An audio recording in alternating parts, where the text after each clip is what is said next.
السلام عليكم ورحمة الله وبركاته. نحمده ونصلي على رسوله الكريم. أما بعد فأعوذ بالله من الشيطان الرجيم. بسم الله الرحمن الرحيم. ইদ্রিস আলাইহিস সালাম পবিত্র কালামুল্লাহ মাজিদে বর্ণিত 25 জন নবীর মধ্য থেকে ইদ্রিস আলাইহিস সালাম অন্যতম একজন নবী। পবিত্র কালামুল্লাহ মাজিদে খুব প্রেসাইজলি কেবলমাত্র দুইটি সূরার দুইটি আয়াতে আল্লাহ তাআলা ইদ্রিস আলাইহিস সালামের ব্যাপারে উল্লেখ করেছেন।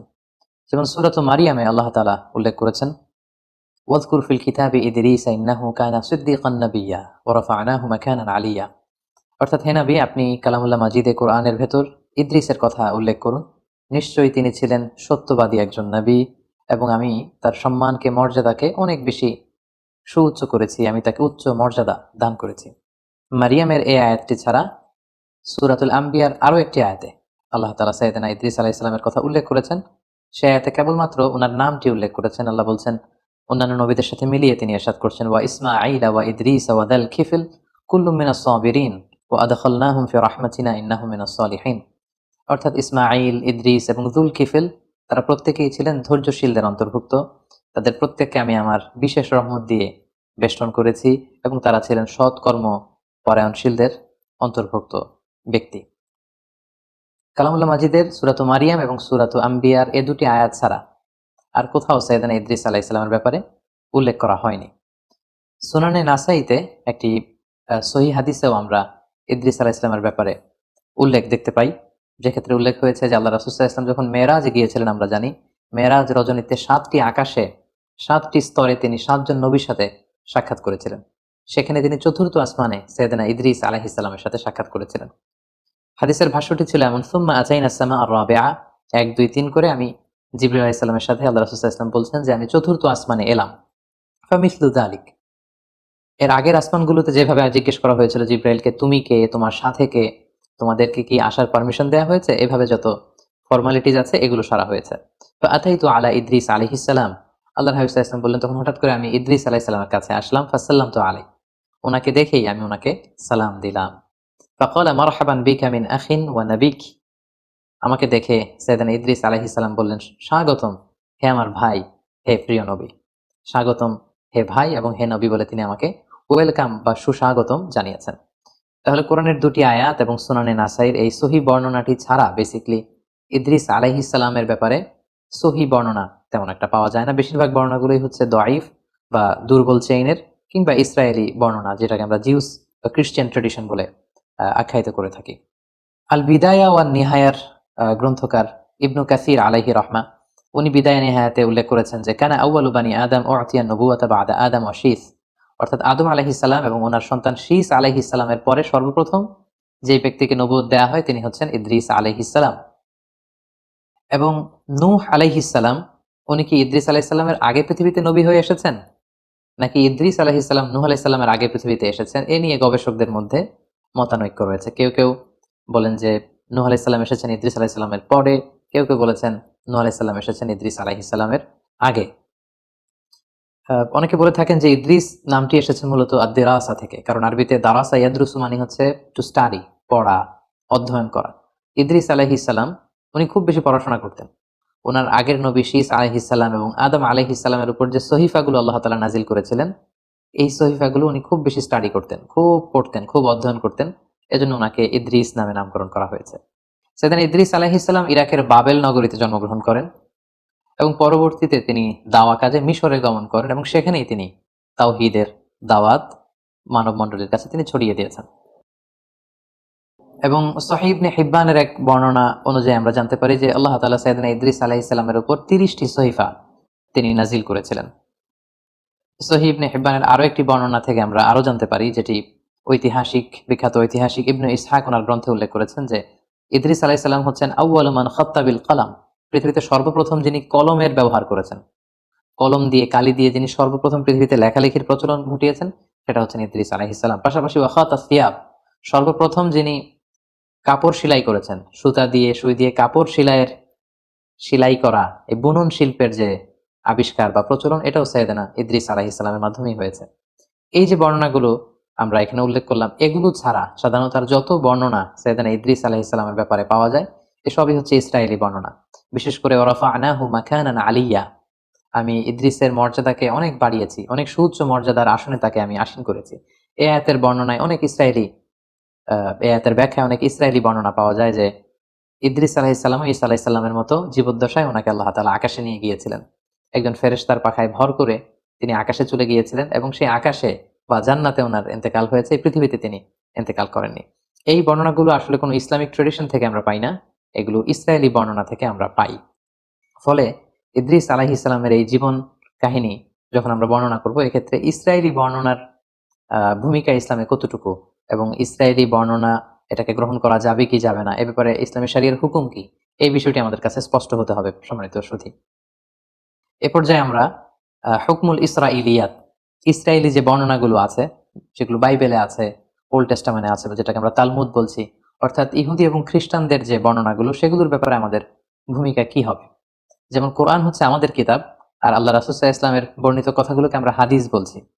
আমাদের আগে ইহুদি খ্রিস্টানদের অনেক নবী পৃথিবীতে এসেছিলেন, তাদের কাছে যে কিতাবগুলো এসেছিল আল্লাহর পাঠানো কিতাব, এবং সে সমস্ত রসুলরা যে সমস্ত কথাগুলো বলেছেন, তাদের নবীর যে হাদিস, এগুলোই বেসিকলি ইসরায়েলি বর্ণনা। ইসরায়েলি বর্ণনার ক্ষেত্রে খুব সোজা সাপটা তিনটি কথা। এক নম্বর কথা হচ্ছে, ইসরায়েলি বর্ণনার ক্ষেত্রে যদি কোরআন এবং সুন্নাহ সেই ব্যাপারটিকে অনুমোদন করে, সেটাকে সাব্যস্ত করে, সেটাকে সাপোর্ট করে, তাহলে সে সমস্ত ইসরায়েলি বর্ণনা নেওয়া যাবে, সেটাকে গ্রহণ করাতে কোনো সমস্যা নেই, এটা মাকবুল। দুই নম্বর কথা হচ্ছে, ইসরায়েলে যে সমস্ত বর্ণনার বিপরীত বর্ণনা কোরআনে পাওয়া যায়, অথবা কোরআন এবং সুন্নাহ ইসরায়েলি বর্ণনার যে তথ্য, এই তথ্যকে অপোজ করছে, এটাকে অস্বীকার করছে, বরং তার ভিন্নধর্মী বর্ণনা কোরআন এবং সুন্নায় পাওয়া যাচ্ছে, সেক্ষেত্রে ইসরায়েলি বর্ণনাকে রিজেক্ট করতে হবে, এটাকে অ্যাকসেপ্ট করা যাবে না। তাহলে প্রথম হচ্ছে, ইসরায়েলি বর্ণনার যে তথ্যগুলোকে কোরআন সুন্নাহ সাপোর্ট করে, সেটা মাকবুল, সেটা গ্রহণযোগ্য, এটা গ্রহণ করা যাবে। দ্বিতীয়ত, ইসরায়েলি বর্ণনার কোনো তথ্যের বিপরীত বর্ণনা যদি কোরআন সুন্নায় পাওয়া যায়, সেক্ষেত্রে কোরআন সুন্নাহকে গ্রহণ করতে হবে, ইসরায়েলি বর্ণনা সেটা হচ্ছে মারদুদ, প্রত্যাখ্যাত, রিজেক্টেড। তিন নাম্বার হচ্ছে, ইসরায়েলি কোনো বর্ণনায় যদি এমন কোনো কথা বা এমন কোনো তথ্য, এডিশনাল ইনফরমেশন পাওয়া যায়, যেটার ব্যাপারে কোরআন সুন্নায় কিছুই বলা হয়নি, হ্যাঁও বলা হয়নি, নাও বলা হয়নি, এটাকে সাপোর্টও করা হয়নি, এটাকে অপোজও করা হয়নি, সেক্ষেত্রে আল্লাহ রাসূল সাল্লাল্লাহু আলাইহি ওয়াসাল্লাম বলেছেন, হাদ্দিসু আন বানি ইসরাঈল ওয়ালা হারাজ, তোমরা চাইলে বনি ইসরাইলের এই বর্ণনাগুলোকে তোমরা বর্ণনা করতে পারো, এতে কোনো সমস্যা নেই। তো সেক্ষেত্রে আমরা তাসদীক এবং তাকযীব কোনোটাই করতে পারবো না। আমরা খুব আজমাতের সাথে বলতে পারবো না যে সুলাইমান আলাইহিস সালামের সময়কালে এই ঘটনাটা ঘটেছিল, এ ব্যাপারে কোরআন সুন্নায় কিছু নেই, ইসরায়েলি বর্ণনা এটা পাওয়া যায়, সো এটা সত্য না, এটা সত্য, এটা বলা যাবে না।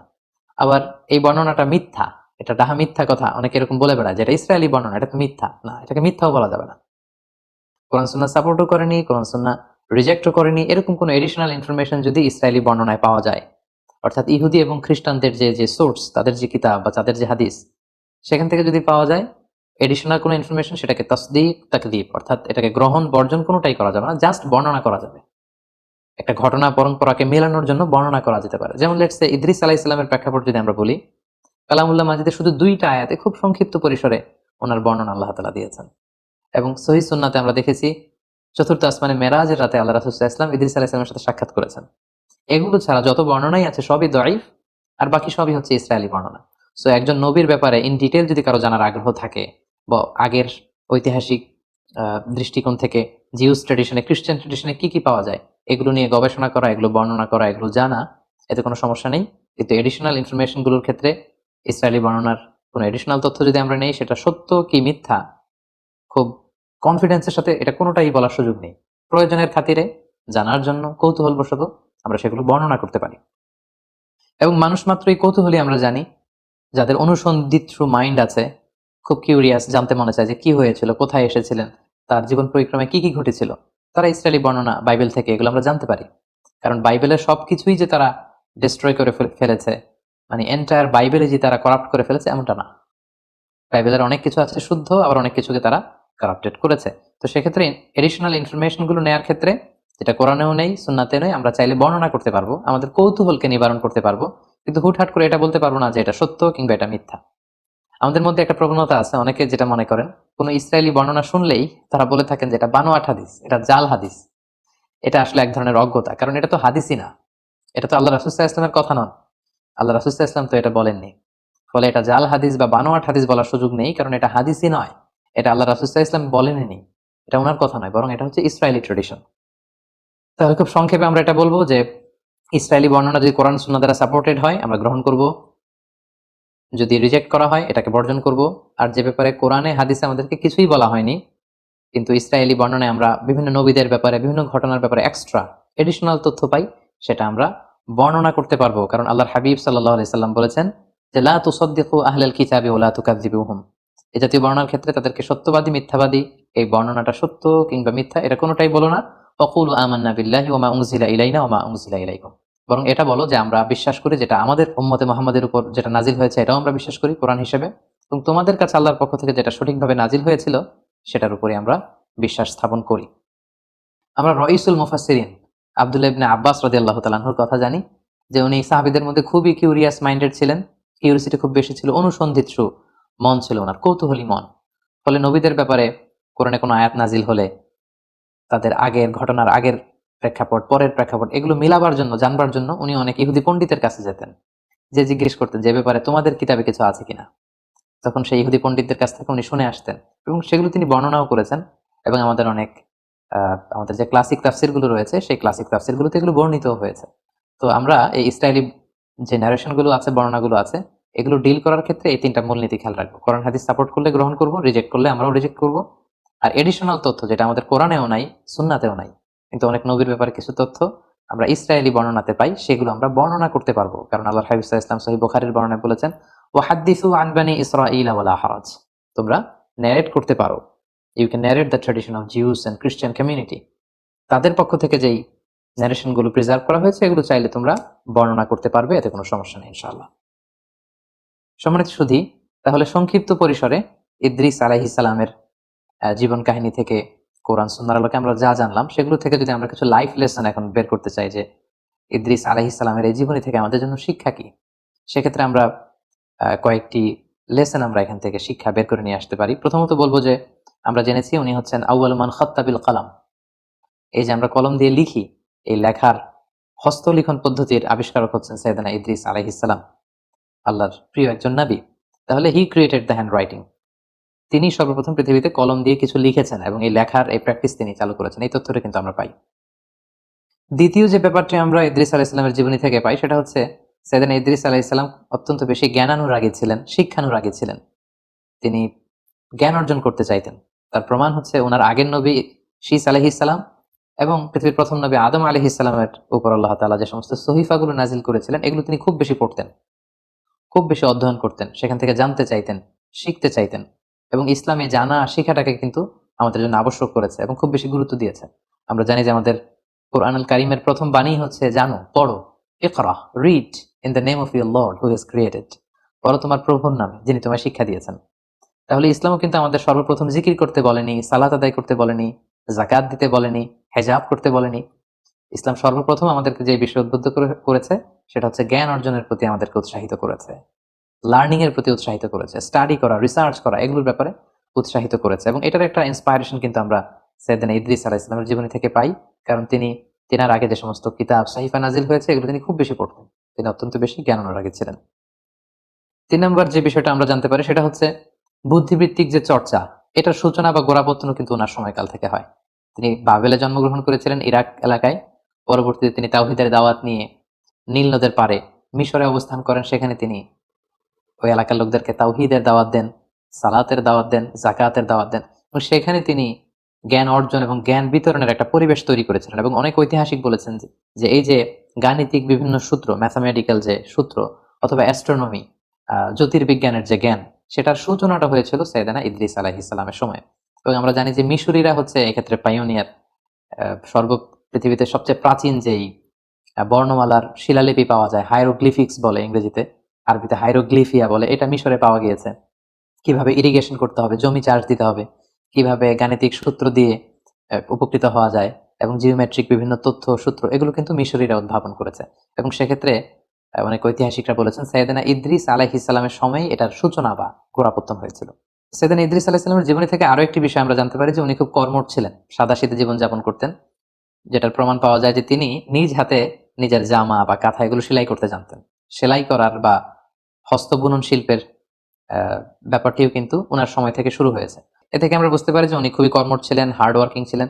আমরা অনেকে নবীদের ব্যাপারে এরকম ধারণা করে থাকি যে ওনারা মানুষ নয়, আসলে ব্যাপারটা কিন্তু ভুল। ওনারাও মানুষ ছিলেন এবং ওনারা এই পৃথিবীতে হার্ড ওয়ার্ক করেছেন, স্ট্রাগল করেছেন, ওনারা বাজারে যেতেন, বাজার করতেন এবং ওনাদের লাইভলিহুডের জন্য ওনাদের আর্নিং করা লাগতো, উপার্জন করা লাগতো। জীবনের যে স্ট্রাগল গুলো আছে এগুলো সবগুলো পেরিয়ে ওনারা নিজেদেরকে প্রমাণ করে করে মহামানব হিসেবে তারা পৃথিবীতে স্বীকৃত হয়েছেন। তো এক্ষেত্রে আমরা এটা বুঝতে পারি যে সাইয়েদানে ইদ্রিস আলাইহিস সালাম অত্যন্ত আহ কর্মচঞ্চল একজন মহামানব ছিলেন। খুব কর্মঠ এবং সাদাসিধে জীবনযাপন করতেন। ওনার হস্তবুনন শিল্পের এই প্র্যাকটিস থেকে আমরা এই বিষয়টি আমরা বুঝতে পারি। পাশাপাশি আমরা এটাও বুঝতে পারি যে অভাবনীয় বুদ্ধিমত্তার অধিকারী তিনি ছিলেন। উদ্ভাবনী ক্ষমতা ওনার মধ্যে ছিল, গবেষণা, ধর্মী চিন্তা চেতনার একজন মানুষ ছিলেন, যেটা আমাদের জন্য অনেক বেশি অনুপ্রেরণা যোগায়। সম্মানিত শুধু আল্লাহ তাআলা আমাদের সবাইকে নবীদের রেখে যাওয়া যে সুন্নাহ, নবীদের রেখে যাওয়া যে পথ, সেই পথে যেন আমরা আমাদেরকে পরিচালিত করতে পারি। আল্লাহ তাআলা আমাদের সবাইকে তৌফিক দান করুক। হাযা মা ইনদি ওয়াল ইলমু ইনদাল্লাহ আলাইহি তাওয়াক্কালতু ওয়া ইলাইহি উনীব।